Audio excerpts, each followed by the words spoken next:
Well, hello, and welcome to my latest video. You've not seen me on your screens for a few days, and you've probably been wondering what has happened to Julian. Have they finally come and taken him away? No, the men in white shirts, the men in white t-shirts, the men in white t-shirts that say that nobody cares did not come and take me away. No, the reason I haven't been around is because I've been at work. Yes, I've been earning a crust. Can you imagine that? A crust that has been sorely needed because I've been running low on bread. So what are we talking about today? We are talking about cycling, as usual. And we're talking about a few phrases commonly used in cycling that sort of sometimes get on my nerves, not always. But I thought you'd like to know something about them and like the derivation of them. We all like to know the derivation. If we haven't got time to tune into James O'Brien's Mystery Hour on LBC, then come to Uncle Julian, you can learn the derivation. So what's the first one we're talking about? We're talking about put the hammer down. Yes, I'm sure you've listened to the commentaries on the cycle races. And you've heard many people say, look, he's put the hammer down. And you think, well, what does that mean? Well, it comes from Eurosport. And one of the chief commentators on Eurosport is called Carlton Kirby, the high priest of cliche. And he is often commenting on races with Sean Kelly, one of the great Irish riders. In fact, one of the great riders of any nationality. Very hard man of the peloton, as they used to say. Anyway, Sean Kelly used to get increasingly upset and annoyed with some of Carlton Kirby's gibberish. And there was one occasion during a particularly fraught commentary on the Tour of Flanders where Sean Kelly had finally had enough. And so he picked up a hammer and he was going for Carlton Kirby. And Carlton Kirby said, "Sean, put the hammer down." And it just so happened that this coincided with a period in the race where Sean Yates, one of the other great hard men of British cycling, was launching an attack. So people heard this on the television and the wireless, and they thought what Carlton Kirby meant was Sean Yates was launching an attack, whereas in fact what he really meant was, "Sean, put the hammer down and don't bust my head open with it. I really didn't mean to say what I said." But that's where the phrase comes from, and it has stuck. And why not? Now the next one is rip your legs off. Now, how many times have you been out on a club run and somebody decides to tear away and somebody says, he was too strong for you, you ripped your legs off, and you think, where does this expression come from? Well, there were two great Belgian cyclists, one called Vic van Loo, or Louis, and another one called Rick van Steenbergen. And they were hard Flandrian men. They went out in all temperatures. Rick van Looy, once upon a time, cycled 1,000 miles on frozen canals in 7 hours. And this was regarded as one of the great feats. Anyway, there was a third Belgian cyclist, even greater than them, never really got the respect he deserved, but his name was Rip van Legsoff. And Rip van Legsoff, he was of Russian descent, and what he used to do was rip people's legs off, literally. Not only was he a cyclist, he was a cannibal of the first order, and he used to rip people's legs off, so hence the name. Cometh the name, cometh the man. So that's where it comes from. Now, the next one is granny gear. And granny gear is a bit of a pejorative term. And it's often applied, or people use it when they're talking about me. They say, "Have you seen Julian with his granny gear?" And it refers to a very, very low gear. In my case, a 34-tooth front ring and a 57-inch biggest cog on my cassette, and it's known as the granny gear. Now, why is it known as the granny gear? Because who is or was the world's most famous grandmother in the world. It was, of course, the late, very late actually, a few years ago now, Queen Elizabeth, Queen Mother, who was granny, of course, to the Queen Mother's children, Charles and Anne, and the one we don't talk about, and Edward as well. And she was a very keen cyclist. Not many people know this, but during the war, the first war, this was, she used to cycle around London, towing a kind of soup kitchen behind her on this bicycle, and she would feed the starving millions of London soup. They didn't want soup; they would rather have had something from Nando's or possibly another fast food joint. But they weren't offered that; they were offered soup.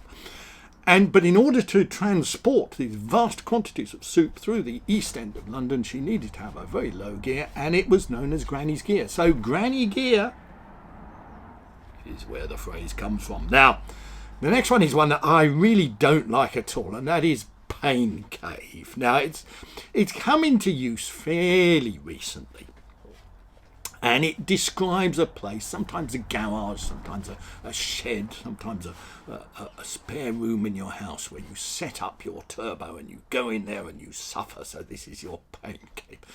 And you just think to yourself, for fuck's sake, you're on a bicycle in a spare room. You're pedaling on your bike, listening to Christopher Burke. It's not a pain cave. I call it pain in the arse cave. I call it the wanker's cave. I call it, cave of forgotten dreams. I call it cave where nobody cares, yes. But pain cave, oh, come on. Anyway, it was named after Freda Payne, great songstress, who had a big hit with Band of Gold. Do you remember that? Probably back in the probably 70s, actually. It was fairly catchy. You can probably find it on YouTube. And Freda Payne was a big cyclist. And the place where she recorded Band of Gold was a spare room in her house, and it was known as the Pain Cave. And Pain Cave, because the song was dreadful. But anyway, Pain Cave is where it comes from. And the next one, moving on swiftly, is wheel sucking. Now, you would have heard about wheel sucking. People say this about me.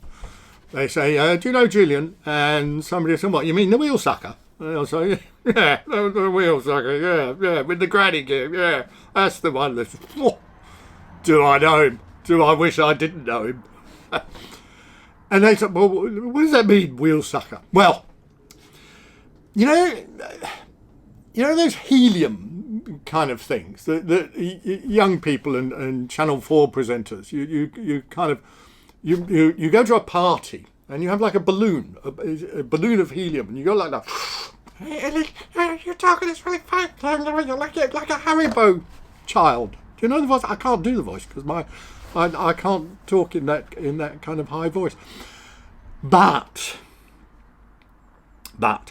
what I do, and what I've found, is if you get a tubeless tyre, right, you get a tubeless tyre, and I have some tubeless tyres set up on wheels. I don't use them anymore, but I still have them. They've still got a little bit of air in them.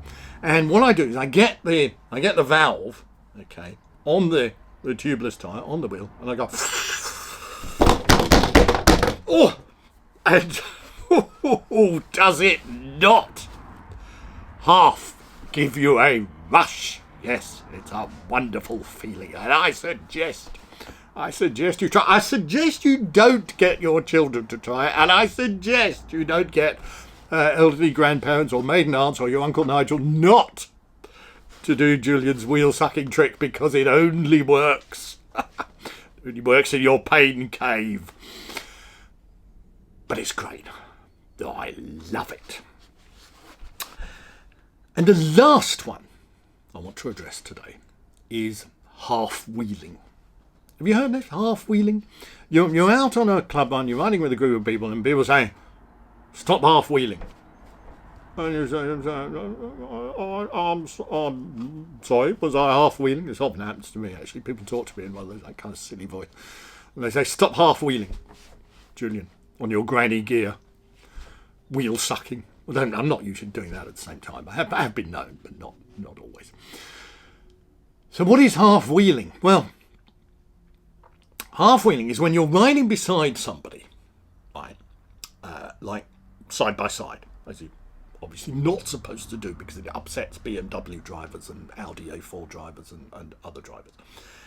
And you or your person you're riding with inches ahead all the time, like half a wheel. So you've got to increase your pace. You've got to put the hammer down, Sean, to increase your pace to keep up with them. And that's what half-wheeling is. You're not supposed to do it because it's constantly pushing the pace. And it gets on people's nerves. You're running and people say, oi, oi, because they say it like that. They say, oi, Julian. And I say, yeah, what? And they say, stop half-wheeling, mate. And I'll be like, what? I'm sorry, I didn't know I was doing it. And they said, don't give me that, we know what you're doing. So, and he's like, well, yeah, I won't do it again. Because they say, if you do that again, right, if you do that again, you're not coming out of the club run, right? We don't allow half-wheeling in the Old Port Inns Cycling Club, which is a club that I belong to. And they don't actually allow wheel sucking. And they're not very keen, if I'm honest, on my granny gear.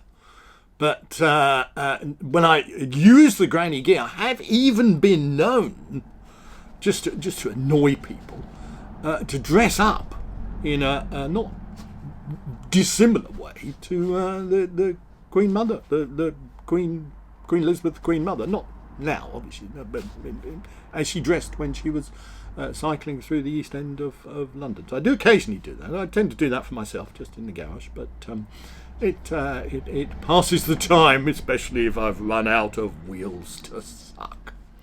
So there you are. And what you're wondering, aren't you? Because you didn't watch the last video. You say, I'm not watching that last video. I don't need to know what it's like to ride in the snow and the rain. I can do that myself. So you missed the big reveal of Julian's t-shirt. Nobody cares. Now you can get this in different colours. There is a link to it underneath my video. And if you want to get one, somebody's already bought one, actually. And I think it's Mick S. So I want to say big shout out to you, Mick S, for buying one of my t-shirts. I also want to say, and maybe I should have said this at the beginning, actually. I want to say a big hello to a couple of good friends of mine, Steve and Sally. And I met them when I went for my COVID vaccine. And they were kind enough to say that they really enjoyed my video. So I said, the next time I do a video, I'm going to do a shout out to them. So Steve and Sally and Mick S, who bought the t-shirt, this one's for you. Hope you enjoyed it. See you next time.